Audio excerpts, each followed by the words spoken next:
아들들의 성별. 오늘 이 새벽 하나님께서 우리에게 주시는 말씀은 29장 45절 46절 말씀 합독하겠습니다. 내가 이스라엘 자손 중에 거하여 그들의 하나님이 되리니 그들은 내가 그들의 하나님 여호와로서 그들 중에 거하려고 그들을 애굽 땅에서 인도하여 낸 줄을 알리라.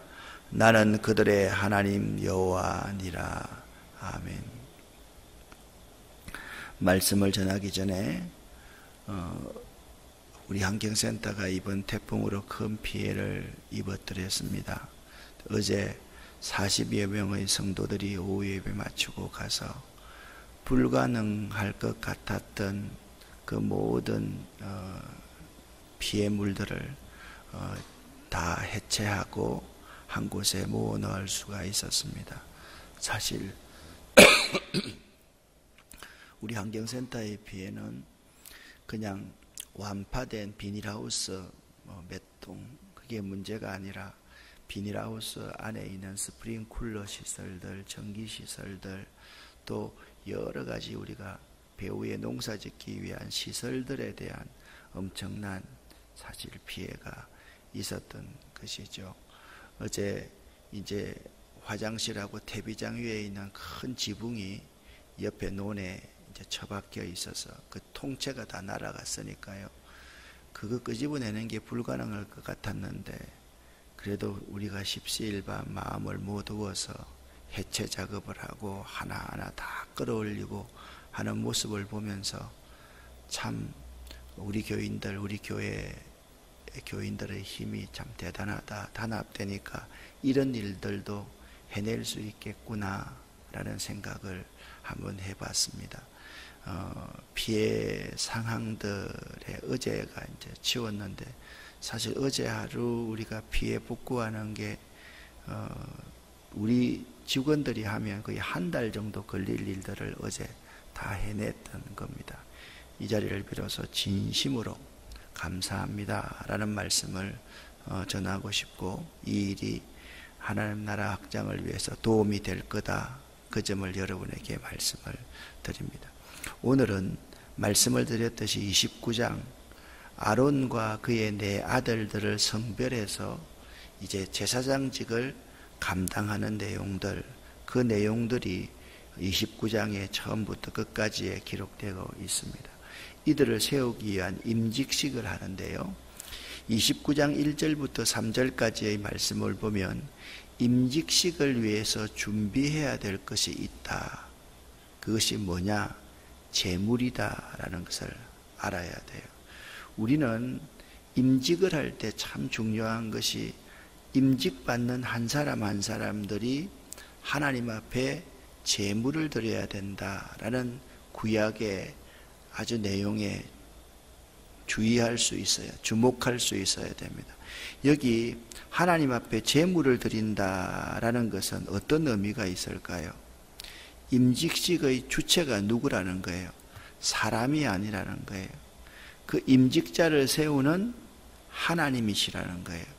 대제사장, 제사장을 세우시는 분이 하나님이기 때문에 하나님 앞에 우리들이 우리의 귀한 헌신을 표할 수 있어야 된다라는, 감사를 표할 수 있어야 된다라는 거죠. 오늘 1절부터 3절까지 말씀을 보니까 그 말씀이 분명히 나와요. 제사장은 뭘 하는 사람이라고 그랬습니까? 나를 섬길 제사장의 직분을 위임한다라고 했습니다. 제사장은 하나님을 섬기는 사람입니다. 그렇기 때문에 제사장의 주인은 하나님이십니다. 그 하나님 앞에 제물을 준비해야 된다라는 점을 꼭 우리가 기억할 수 있어야 됩니다. 이것을 현대에 우리 교회들에 적용을 해보면 임직자들을 세울 때 교인들이 누구는 얼마, 누구는 얼마 정해가지고 그렇게 임직식을 거행하는 경우가 있는데, 일률적으로 정하는 것은 성경의 원리와 배치되는 것입니다. 성경에 항상 하나님 앞에 예물을 드릴 때는 가난한 사람들은 비둘기를 드릴 수도 있고요, 부자들은 숫소를 드릴 수가 있는 거예요. 항상 획일화시키고 똑같이 만드는 것이 민주적인 것은 아니다. 가난한 사람에게 있어서 100만 원은요 1억일 수가 있고요, 부자들에게 있어서 100만 원은요 용돈처럼 할 수도 있는 거예요. 100만 원을 무시하는 게 아니에요. 가난한 사람들이 그것 때문에 얼마나 많은 가슴 아리를 할까를 생각해야 됩니다. 그런데 또 한 가지 문제가 있습니다. 저처럼 이런 임직식을 할 때 많은 문제가 있으니까 아예 교회에서 모든 비용을 다 댈 때 여기에도 제가 해보니까 모순이 참 많이 있더라고요. 왜? 사람들이 감사하는 마음이 부족해요. 하나님 앞에 자기가 헌신자로서 하나님이 세우는 데 대한 감사가 부족해요. 이것도 모순이 많고 이것도 참 모순이 많은 임직식을 우리가 하고 있는데, 여하튼 제사장이나 임직을 받는 사람들의 가장 중요한 것은 자기를 세우신 하나님 앞에 내가 어떻게 헌신할 것인가는 마음 자세가 매우 중요하다라는 사실을 알아야만 되는 것입니다. 그러면 이 제사장이 입은 의복, 이 의복의 내용물들이 무엇인가? 자, 지난 토요일 날 여러분과 함께 말씀을 나누면서 성막에 비치할 7가지의 기구가 있다라고 여러분 말씀을 드렸습니다. 그 순서대로 한번 생각을 해볼까요? 제일 이쪽에 보면 들어오는 입구의 동쪽 문에서부터 시작해서 제일 먼저 번제단이 있습니다. 그 다음에 물두멍이 있습니다. 그 다음에 성소에 들어가서 떡상이 있습니다. 순금 등대가 있습니다. 그리고 지성소 앞에 분향소가 있습니다. 그 안에 여호와의 법궤, 언약궤, 증거궤가 있습니다. 그리고 지성소가 있습니다. 이렇게 7가지입니다. 이 성막에는 7개 비치할 기구가 있는데 똑같습니다. 제사장도 7가지를 옷에 다 달고 있어야 돼요.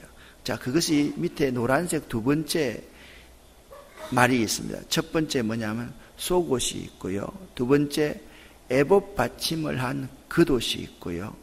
세 번째 에봇이 있고요. 네 번째 흉패가 있어야 되고요. 다섯 번째 에봇에 공교히 짠 띠를 띠어야만 되고요. 여섯 번째는 그 머리에 관을 써야 되고요. 그 위에 여호와께 성결이라는 성패가 있어야 된다. 그러니까 7이라는 숫자가 매우 중요한 거죠. 그런데 제사장의 역할을 감당하기 위해서 이 의복이 중요한 게, 제물을 드려야 되고 의복을 이렇게 입어야 됩니다. 만큼 중요한 게 뭐냐면 4절입니다. 4절과 7절입니다. 먼저 4절을 같이 한번 읽어볼까요? 너는 아론과 그의 아들들을 해망문으로 데려다가 물로 씻기고. 아멘. 자, 아래에 노란색 첫 번째를 읽어보겠습니다. 여호와의 기구를 매는 자여 스스로 정결케 할지어다. 아멘.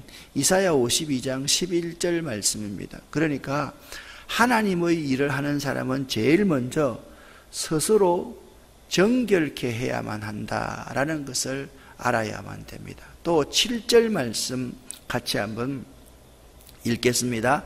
관유를 가져다가 그의 머리에 부어 바르고. 아멘. 구약 성경에는요, 머리에 기름 부음을 받는 사람이 세 사람이 있습니다. 첫 번째는 왕이고, 두 번째는 제사장이고, 세 번째는 선지자였습니다. 이 세 사람이, 세 부류가 왕에게 기름 부음을 받는데, 이 기름을 붓는다라는 그러한 의식은 그를 모든 사람 중에 성별한다라는 의미를 가지고 있습니다. 성별하고 또한 그 기름을 붓는다라는 것은 하나님의 성령의 기름을, 하나님의 영을 그에게 부어주신다라는 그런 의미가 있다라는 거예요. 그러면 지금까지 여러분 9절까지의 내용을 한번 정리를 해보면, 제사장으로서 임직을 할 때 가장 먼저 준비해야 될 것이 무엇입니까? 제물을 준비해야만 됩니다. 제물을 잘 준비해서 그 임직의 주인이신 하나님 앞에 제물을 반드시 드려야만 된다. 그에게 의복을 입히기 전에 그들을 데리고 가서 해망문에 가서 그들을 물로 씻겨야 된다. 그들 스스로가 스스로 정결케 해야만 된다. 그리고 그에게 의복을 입힙니다. 이 의복에는, 제사장의 의복이 이렇게 생겼죠. 그죠? 의복에는 있잖아요. 7가지의 기구들이 있어야 된다. 그것은 성막 전체에 의미하는 7가지 기구들과 똑같은 의미이다 라는 점을 알아야 되고, 그렇게 이 간을 쓰고 여호와의 성결과 여기 제일 성류와 금방울까지 이렇게 다 달고 나서 그들 스스로가 해야 될 게 뭐냐? 하나님 앞에 성별하는 기름을, 관유를 그의 머리에 부어야 된다. 그래서 그렇게 함으로써 이분이 제사장으로서의 역할을 잘 감당할 수가 있는 거죠. 그러니까 제사장은 사람이 세우는 게 아니라는 거예요. 하나님이 세우는 거라는 거예요. 오늘날 우리도 마찬가지입니다. 모든 직분자들은 사람이 세우는 것 같지만, 사람이 마음으로 자기의 길을 계획하고 사람이 제비율을 뽑는 것 같지만 하나님이 그를 성별해서 세운다라는 사실을 잊지 말아야만 하는 것이에요. 이런 말이 있습니다. 직분을 받으면 직분의 효과가 1년 가는 사람이 있고, 한 달 가는 사람이 있고, 한 7년 가는 사람이 있다. 그 말을 하는 사람들이 많이 있습니다.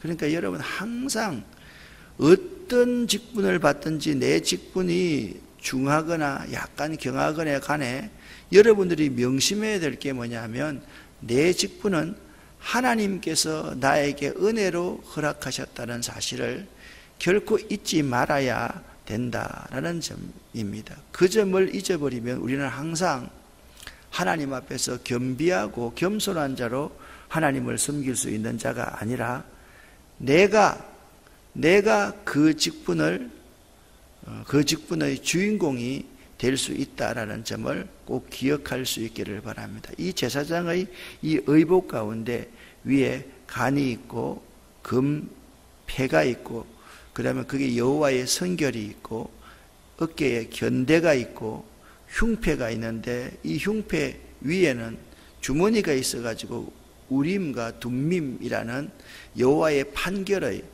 두 도구가 있습니다. 그리고 대제사장은 반드시 속옷을 입어야 되고, 띠를 띠고 에봇의 겉옷을 입어야 되고, 제일 아래는 성류와 금방울을 단 이 아주 성별된 옷을 입어야 한다라는 점을 여러분이 명심할 수 있어야만 될 것입니다. 그런데 더 중요한 것이 또 있습니다. 10절부터 28절 내용에 보면 제사장의 임직식에서는 반드시 3가지의 제사를 드려야 됩니다. 첫 번째는 뭐냐면 속죄제를 드려야 됩니다. 두 번째는 번제를 드려야 됩니다. 세 번째는 화목제를 드려야 됩니다. 그러니까 구약의 대제사장들도 율법에 의하면 그들은 죄인이기 때문에 그들이 백성을 위하여서 속죄하기에 앞서서 먼저 자신의 죄를 사하기 위한 제사를 반드시 드리도록 지시하고 있는 것입니다. 그런데 우리의 영원한 대제사장이신 예수님은 이 속죄제를 드릴 필요가 있어요, 없어요? 예수님은 죄인이 아니시기 때문에 속죄제를 드리실 필요가 없다라는 거예요. 두 번째, 번제를 드려야 되는데, 번제의 속성이 뭐냐? 하나님께 영광을 돌리기 위한 것이 번제입니다. 번제가 뭐라고요? 하나님께 영광을 돌리기 위한 번제입니다. 번제를 제사장이 드릴 때는 순양을 온전히 하나님께 산라가 아닙니다. 불살라 드림으로써 자신들을 산 제물로 하나님 앞에 드린다. 내가 헌신하겠다는 표시가 번제입니다. 살아있는 제물로 하나님 앞에 드리는, 제가 제사장으로서 하나님에게만 헌신하겠습니다 라는 고백이 번제이다라는 점을 알아야 돼요. 세 번째는 화목제입니다. 이 화목제에 바쳐진 제물을 위임식의 순양이라고 26절에 말씀하고 있습니다. 이 제사에서는 이 두 제사와는 달리 제사장들에게 주어질 분깃을 약속받고 있습니다. 오늘날로 말하면 사례인 거죠. 그러니까 그들이 살아야 되니까 이 화목제의 제물, 임직식의 위임식 순양은 하나님께 바쳐질 것이 있고 제사장의 몫이 있다라는 사실이죠. 그래서 이 화목제를 드리는 이 임직식의 수양은 하나님의 몫은 반드시 제단에서 태워야 돼요.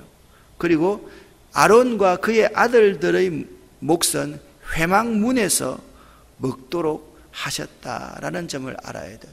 그래서 예수님께서 십자가에 달려 돌아가신 그 이후부터 베드로전서 2장에는 우리가 왕같은 제사장들이다 그렇게 말씀하고 있지 않습니까?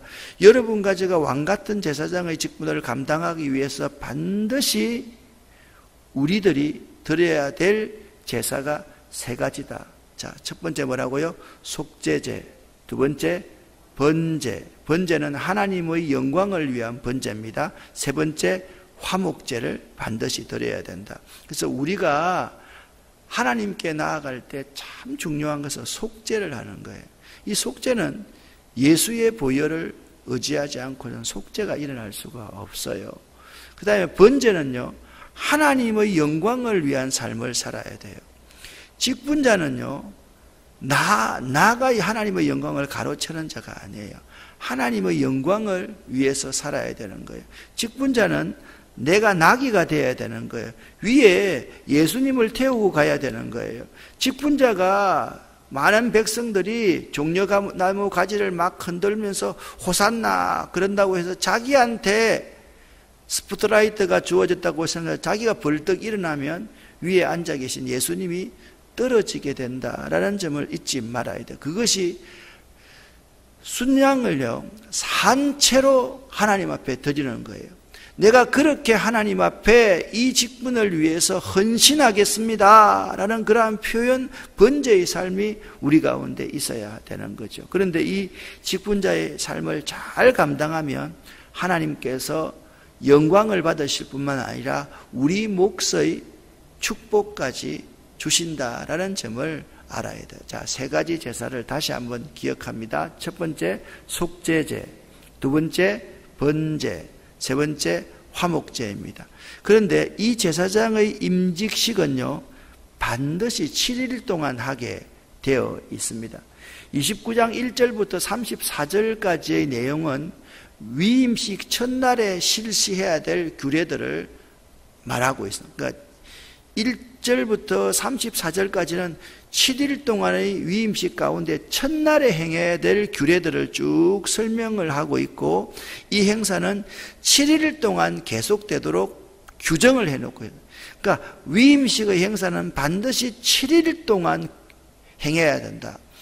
이것은 위임식의 존엄성을 부여하는 것이고, 위임 전후의 상태를 엄격히 구분하여서 그들이 행하는 직무의 비중과 중요성을 숙고할 수 있는 시간적 여유를 갖고 직무에 임하도록 하는 것입니다. 그러니까 제사장으로서의 기름 부음을 받고 나기 전과 후는 완전히 달라야 되는 거죠. 왜냐하면 자기가 잘못하면 하나님의 영광을 가리게 되는 것이니까 충분히 일주일 동안 위임식을 거행하면서 내 이 일이 얼마나 중요한가, 내가 잘못하면 하나님이 얼마나 하나님의 영광을 가리는가, 그 사실에 대해서 숙고하면서 이 직무를 잘 수행하기 위한 이 직무의 중요성을 가슴에 새기고 머리에 새길 수 있는 기간이어야만 한다. 또 7일간의 위임식에는 제단을 성별하는 의식도 포함되어 있었습니다.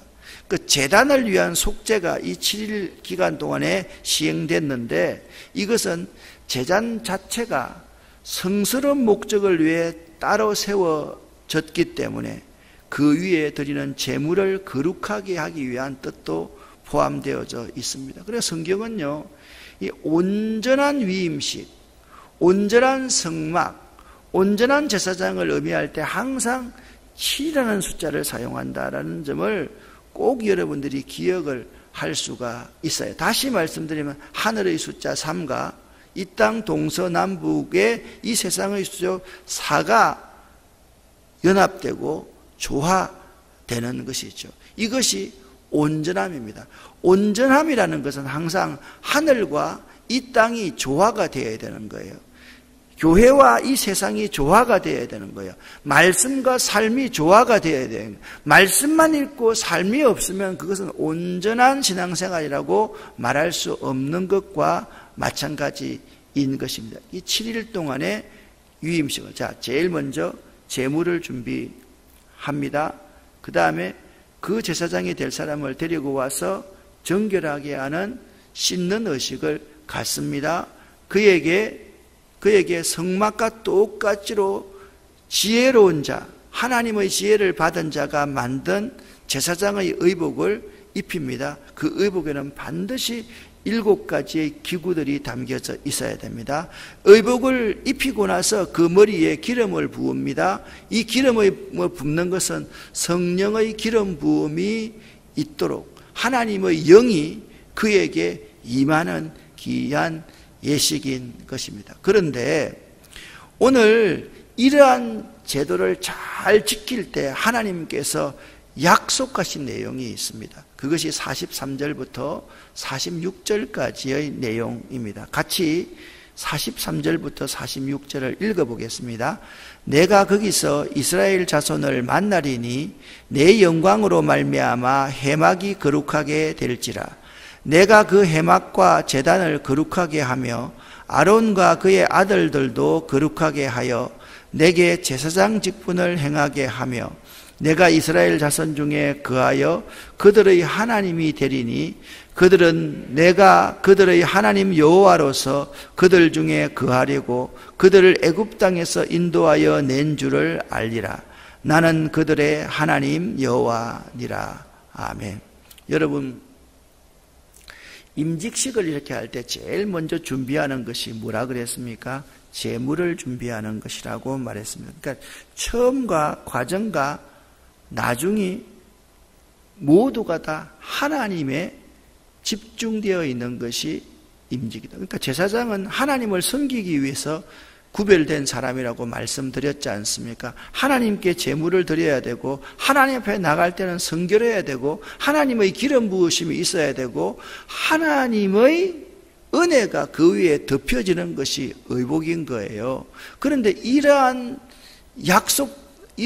예식을 행할 때 하나님이 어떤 약속을 하셨는가? 43절 전반절에 보면 이렇게 말합니다. 거기서 이스라엘 자손을 뭐하니? 만나리니. 그러니까 하나님과 이스라엘 백성이 만날 수 있도록 중보의 역할을 하는 사람이 제사장이다 라는 점을 분명히 말씀하고 있는 거예요. 또 회막이 거룩하게 되는데 어떻게 거룩하게 되느냐? 하나님의 영광으로 말미암아 회막이 거룩하게 된다라고 말씀하고 있습니다. 여기 네 구절 가운데 1인칭 네가 하나, 둘, 셋, 넷, 다섯, 여섯. 여러분, 6번, 7번이 딱 기록되어져 있습니다. 그러니까 이 제도 가운데, 그들의 예배 가운데, 그들의 예식 가운데의 주체자가 하나님이라는 사실을 분명하게 밝혀주고 있는 거죠. 그러면서 다 모든 임직식을 다 마치고 나면 제사장들과 이스라엘 백성들이 하나님이 누구인가에 대해서 그들 스스로가 분명히 알게 하기 위해서 하나님이 회막을 지으라고 하셨고 거기서 나에게 제사를 드리라고 하셨고 제사를 드릴 때 이런 기구를 사용하라고 하셨고 제사를 드릴 때 제사장을 세워서 그들이 백성들과 나 사이에 중보자가 되라고 하셨고 그들 위에 기름을 부어서 하나님께서 그들에게 약속하시는 거죠. 여러분, 우리 인생에 있어서 우리가 왕 같은 제사장이라고 한다면 이 제사장의 임직 예식에 대해서 우리가 마음에 잘 잘 새겨야만 되는 거예요.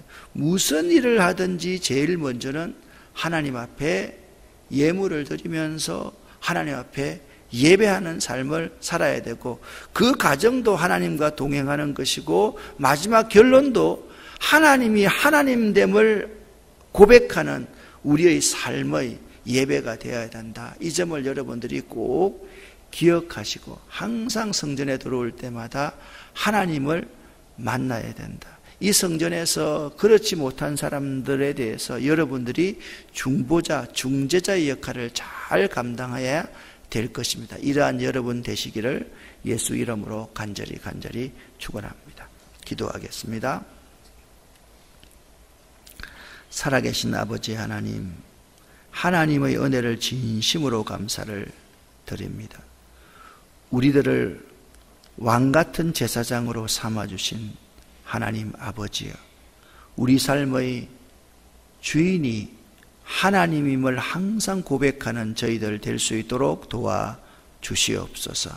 오늘도 예수의 보혈을 저희들과 저희들 허리에서 난 자녀와 손들에게 덮어주시고, 저희들의 일터와 저희들의 직장과 저희들의 사업과 꿈 위에 예수의 보혈을 덮어 주시옵소서. 예수 그리스도 이름으로 축복하옵고 간절히 기도 올립니다. 아멘. 주여 믿습니다. 고백